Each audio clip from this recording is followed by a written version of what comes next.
अस्सलाम वालेकुम my YouTube family, it's me हया ख़ान। उम्मीद करती हूँ आप सब ठीक होंगे। आप सबको ये तो पता है ये ईद का व्लॉग है, तो आप सबको मेरी तरफ़ से ईद मुबारक। थोड़ा लेट हो गई। इस व्लॉग में 2 सरप्राइज़ हैं। यहाँ तैयारी बड़ी ज़ोरों शोरों से चल रही थी।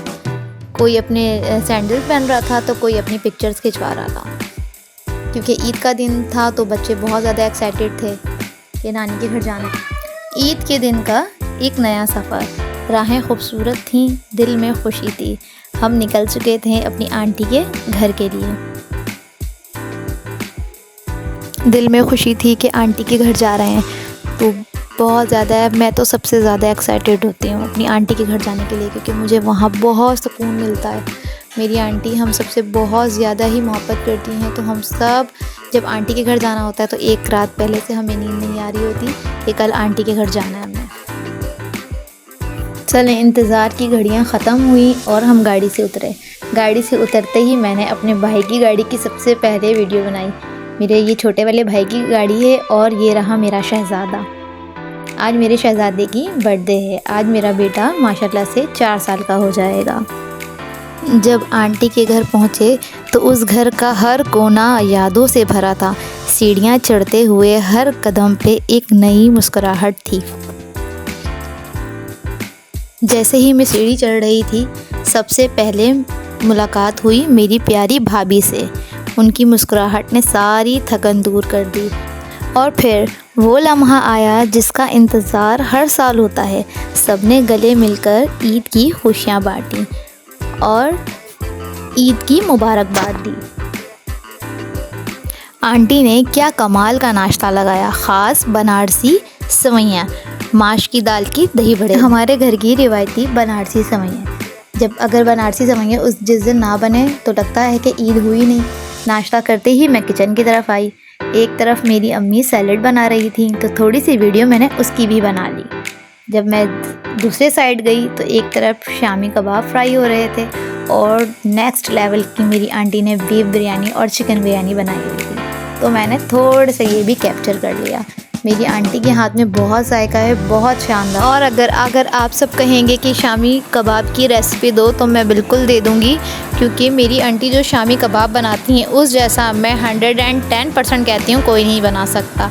बहरहाल शामी कबाब के बाद मैं किचन में आई तो सबने ईदी डिस्ट्रीब्यूट हो रही थी, तो बड़े खुशी खुशी ईदी सब में बांटी और ईदी ली भी। फिर थोड़ा सा डेकोरेशन किया और केक लेकर आए मेरे भाई, और फिर हम सब ने केक काटा और बहुत अच्छे से सेलिब्रेट किया। मेरे बेटे की आज बर्थडे थी और मेरा बेटा 4 साल का हो गया माशाल्लाह से। और फिर सब ने मिलकर बर्थडे का लुत्फ़ उठाया। मेरे बेटे की जो खुशी थी वो तो चेहरे से ही छलक रही थी, आप सब देख सकते हैं। मेरा बेटा बहुत ज़्यादा ही खुश था कि मम्मा मेरी आज बर्थडे है। केक कटने के बाद आई अब पिज़्ज़े की बारी, तो पिज़्ज़ा सब ने बहुत ज़्यादा एंजॉय किया। किसी ने कोई फ्लेवर खाया तो किसी ने कोई फ्लेवर खाया, मगर बहुत ज़्यादा नेक्स्ट लेवल का मज़ा आया। ये था मेरा सेकंड डे का जोड़ा। आप लोगों को अगर पसंद आया हो तो मुझे ज़रूर बताइएगा। फिर आई खाने की बारी। हम सब ने बिरयानी बहुत एंजॉय की और शामी कबाब थे, कोल्ड ड्रिंक थी और सब ने बहुत मज़े से डबल होकर खाया। और जब लगा सब कुछ हो गया तो भैया ने कहा अब सुनो एक सरप्राइज़ है। तो फिर से हम निकल पड़े सफ़र की तरफ। निकलते ही सबसे पहले गाड़ी लगाई पेट्रोल पंप पे। सबसे पहले गाड़ी की टैंक फुल करवाई।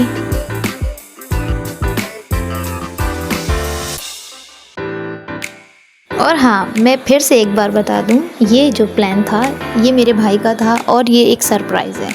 हमें ख़ुद को भी नहीं पता था कि हम किस तरफ जा रहे हैं। दिल में खुशी भी थी कि ऐसी कौन सी जगह है जहाँ हम जा रहे हैं, या ऐसा कौन सा सरप्राइज़ है जो हमें मिलने वाला है। हमारे घर की 2 गाड़ियाँ गई थी, एक हमारी थी और एक मेरे भाई की थी। एक गाड़ी में हमारी पूरी फैमिली, मेरी बहन के बच्चे, मेरी भाभी के बच्चे, हमारी हायरुफ थी, और जो दूसरी गाड़ी थी हमारी भाई, भाभी, आंटी और 2 मेरे छोटे भाई थे उसमें। ईद के सेकंड डे का जो मज़ा था वो तो हम ज़िंदगी में कभी भी नहीं भूल पाएंगे। और सबसे ज़्यादा मज़ा तो मेरे भाई ने उठाया। आप देख सकते हैं पूरे कराची का मज़ा वो गाड़ी के ऊपर से ही ले रहा था और वीडियो भी बना रहा था। रास्ता लंबा था लेकिन हर मोड़ पर खुशी मिल रही थी। फैमिली के साथ हर लम्हा यादगार लगता है। और देखते ही देखते चेज़ वैल्यू, मैंने चेज़ वैल्यू को देखा। इन लोगों ने चेज़ वैल्यू को इस तरह सजाया हुआ था जैसे कोई दुल्हन हो, तो मैंने फिर इसकी भी थोड़ी सी वीडियो बना ली। आगे ही ट्रैफिक था, ट्रैफिक पे हम रुके तो वहाँ पर कंगन वाले खड़े थे। अम्मी ने 2 कंगन लिए। मैं खुश हो गई, शायद अम्मी मेरे लिए ले रही हैं, मगर ये तो मेरी दोनों भाभियों के लिए थे। एक पहनाया छोटी भाभी को और एक पहनाया बड़ी भाभी को। और वैसे भी मेरी अम्मी ज़्यादातर अपनी बहुओं को वैल्यू देती हैं, बेटियों से ज़्यादा। और फिर समुंदर की खुशबू से पहले नज़र आया सीवियो का क्लॉक टावर, सीवियो का गेट। बस दिल ने कहा यही है वो जगह जहां आज की यादें बनेंगी।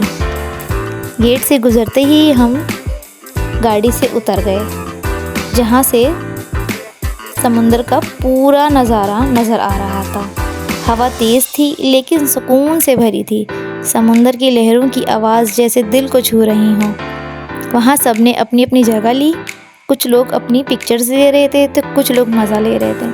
तो मैंने अपनी स्लीपर हाथ में उठाई और मैं भी उतर गई पानी में।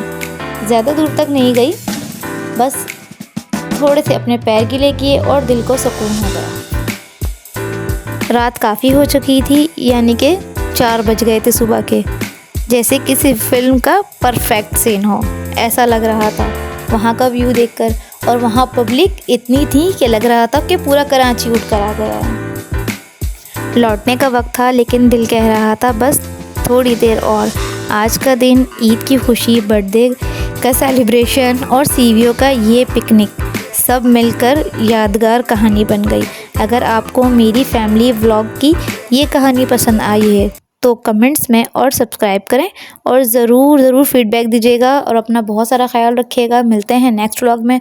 अल्लाह हाफिज़।